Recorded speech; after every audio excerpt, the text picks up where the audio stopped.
हर साल बजट आता है, हजारों करोड़ के बड़े बड़े ऐलान होते हैं, पर हेडलाइन छप जाती है कि भारत बदल रहा है। लेकिन क्या कभी किसी ने पूछा कि पिछले साल जो 11 लाख करोड़ इंफ्रास्ट्रक्चर के लिए दिए गए थे, उनका ग्राउंड पर क्या हुआ? क्या आपकी जेब में पैसा बढ़ा या सिर्फ टैक्स का बोझ? इस साल फिर से 12.2 लाख करोड़ का इंफ्रास्ट्रक्चर बजट, सेमीकंडक्टर मिशन 2.0 और कंटेंट क्रिएटर्स के लिए नए फंड जैसे शानदार वादे किए गए हैं। रुकिए, मैंने पिछले एक साल की डीप रिसर्च की है और जो सच निकल कर आया है वो आपको कोई न्यूज चैनल नहीं दिखाया। आज हम सिर्फ हेडलाइंस नहीं पढ़ेंगे बल्कि उन्हें एक्सपोज करेंगे पिछले एक साल की ग्राउंड रियलिटी के साथ। आज की इस वीडियो में हम देखेंगे कि क्यों 400 से ज्यादा सरकारी प्रोजेक्ट डिले होने की वजह से आपका 4.8 लाख करोड़ डूब रहा है, क्यों कैंसर की दवाएं सस्ती होने के बाद भी आपका हॉस्पिटल का बिल बढ़ रहा है, और क्यों शेयर मार्केट के ट्रेडर्स को इस बजट ने एक बड़ा झटका दिया है। अगर आप एक इन्वेस्टर, स्टूडेंट या आम टैक्स पेयर है तो ये वीडियो आपके लिए एक रियलिटी चेक होने वाला है। चलिए शुरू करते हैं इंफ्रास्ट्रक्चर से, जहां सपने बुलेट ट्रेन के हैं पर रियलिटी कुछ और ही है। सरकार ने इस साल इंफ्रास्ट्रक्चर का बजट बढ़ाकर 12.2 लाख करोड़ कर दिया है। 7 नए हाई स्पीड रेल कॉरिडोर्स और 20 नए वाटरवेज का वादा है। टारगेट है इंडिया की रफ्तार को दुगना करना। सुनने में विकसित भारत की तस्वीर लगती है, लेकिन रिसर्च कुछ और ही बताती है। पिछले साल यानी 2025 के बजट में भी इंफ्रास्ट्रक्चर के लिए 11.11 लाख करोड़ दिए गए थे। रिसर्च दिखाती है कि पिछले एक साल में लगभग 400 से ज्यादा बड़े प्रोजेक्ट्स जिनकी वैल्यू 150 करोड़ रुपए है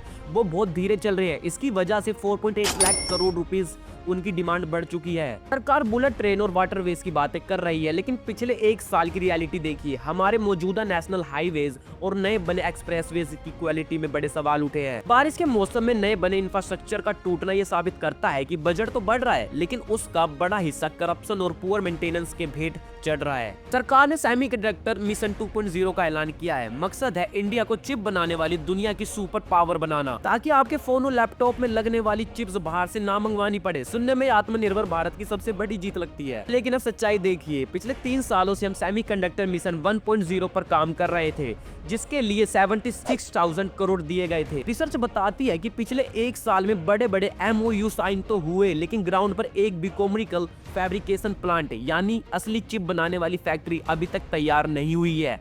कई विदेशी पार्टनर्स जैसे फॉक्सकॉन ने शुरुआत में हाथ पीछे खींच लिए थे।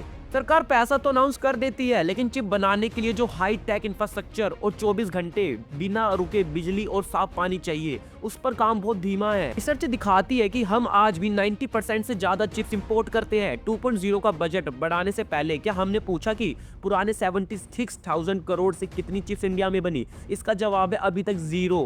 बजट 2026 में छोटे व्यापारियों और स्टार्टअप्स के लिए 10,000 करोड़ का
दिखाती है कि पिछले एक साल एसटीटी सिक्योरिटीज ट्रांजैक्शन टैक्स बढ़ाने के बाद भी रिटेल ट्रेडर्स का नुकसान कम नहीं हुआ, उल्टा सरकार की कमाई बढ़ गई। रिटेल इन्वेस्टर अब डबल मार झेल रहे हैं, एक तरफ मार्केट की वैलिडिटी और दूसरी तरफ हर ट्रेड पर बढ़ता टैक्स। उधार बढ़ने से मार्केट पर प्रेशर रहेगा और लॉन्ग टर्म इन्वेस्टर्स के लिए रिटर्न कम होने का डर है। सरकार डेवलपमेंट के लिए पैसा तो मांग रही है, पर उसके लिए सारा बोझ उन रिटेल ट्रेडर्स पर डाल रही है जो मार्केट को चलाते हैं। सरकार इंडिया को दुनिया का डाटा हब बनाना चाहती है। इसके लिए विदेशी कंपनीज जीसीसी को इंडिया बुलाने के लिए डाटा सेंटर पर 2047 तक टैक्स हॉलिडे का ऐलान किया गया है। साथ ही छोटी आईटी कंपनीज को 5 साल तक सेफ हार्बर यानी टैक्स में बड़ी राहत दी गई है।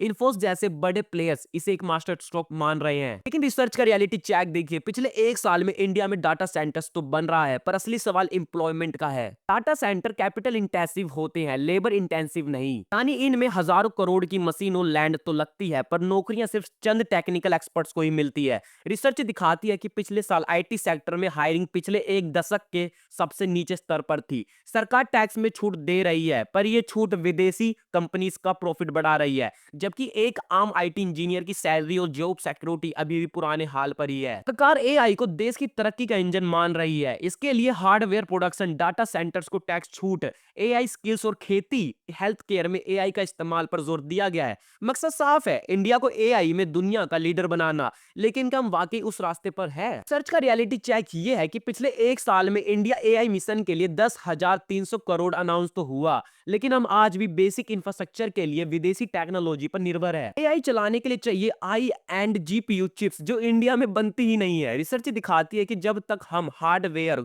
खुद नहीं बनाते, तब तक हम सिर्फ दूसरे देशों की एआई टेक्नोलॉजी के यूजर्स बनकर रह जाएंगे। क्रिएटर्स नहीं, स्किल डेवलपमेंट के नाम पर कई कोर्सेज शुरू हुए, पर इंडस्ट्री एक्सपर्ट्स का कहना है कि 80% ग्रेजुएट्स के पास वो प्रैक्टिकल स्किल्स नहीं है जो ग्लोबल स्टैंडर्ड्स के लिए चाहिए। बिना रोड मैप के एआई पर खर्चा करना सिर्फ एक महंगा शौक बनकर रह सकता है। सरकार ने ओडिशा लेकर केरला तक रेयर अर्थ कॉरिडोर्स बनाने का ऐलान किया है। ये वो मिनरल्स है जो आपके स्मार्टफोन से लेकर मिसाइल और इलेक्ट्रिक बाइसाइकिल तक हर जगह काम आते हैं। इस मिशन का मकसद इंडिया को टेक और डिफेंस के मामले में ग्लोबल पावर बनाना है, ताकि हमें किसी और पर निर्भर ना रहना पड़े। लेकिन रिसर्च का रियलिटी चेक ये है कि पिछले एक साल में सरकार ने लिथियम और दूसरे मिनरल्स के माइनिंग के लिए प्राइवेट एनकोंसेंस किए, लेकिन ग्राउंड पर उनका रिजल्ट बहुत धीमा रहा। रिसर्च दिखाती है कि आज भी इंडिया 90% से ज्यादा रेयर अर्थ मैग्नेट्स और मिनरल्स के लिए चाइना पर निर्भर है। इन कॉरिडोर्स को बनाने के लिए सिर्फ जमीन अलॉट करना काफी नहीं है। असली चुनौती है प्रोसेसिंग टेक्नोलॉजी, जो फिलहाल हमारे पास नहीं के बराबर है। पिछले साल की माइनिंग रिफॉर्म्स के बावजूद इन्वायरमेंट क्लियरेंस और टेक्नोलॉजिकल गैप की वजह से हमारा एक्सट्रैक्शन रेट अभी भी दुनिया के मुकाबले बहुत पीछे है। बिना प्रोसेसिंग प्लांट्स के ये कॉरिडोर सिर्फ कच्चा माल निकालने के जरिया बनकर रह जाएगा। सरकार ने विदेशी इन्वेस्टर्स, एनआरआई और फॉरेन इंडिविजुअल्स के लिए रास्ता साफ कर दिया है। अब वो डायरेक्ट इंडियन शेयर्स में 10% तक का हिस्सेदारी ले सकते हैं और टोटल लिमिट को 24% तक बढ़ा दिया गया है। सरकार का मानना है कि इससे मार्केट में पैसा बढ़ेगा, वोलेटिलिटी कम होगी और शेयर्स की असली कीमत सामने आएगी। लेकिन इस बड़े बदलाव के पीछे की मजबूरी देखिए। रिसर्च बताती है कि पिछले एक साल में विदेशी इन्वेस्टर्स एफपीआई से इंडियन मार्केट से रिकॉर्ड पैसा निकाले हैं और यूएसए, चाइना या यूएस जैसे मार्केट्स में शिफ्ट कर दिया है। जब मार्केट से पैसा बाहर जा रहा था, तब सरकार को रियलाइज हुआ कि पुराने नियम बहुत सख्त हैं। लिमिट बढ़ाना कोई तोहफा नहीं, बल्कि उन इन्वेस्टर्स को वापस बुलाने की कोशिश है जो इंडिया की महंगाई वैल्यूएशन देखकर भाग रहे हैं। रिसर्च ये भी दिखाती है कि सिर्फ लिमिट बढ़ाने से पैसा नहीं आता।